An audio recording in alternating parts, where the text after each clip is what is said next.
Nandito po tayo mga kalakwatsero dito sa corner ng Tilpuyat Avenue at Ayala Avenue dito sa lungsod ng Makati City, Metro Manila, Philippines. Yan. Ito po Ayala Avenue, ang central business ng Makati City. Pagayan po natin ang mga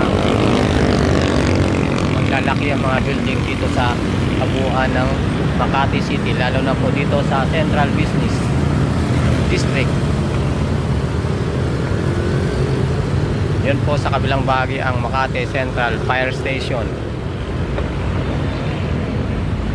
ang SMDC Air Residences, ang XAX.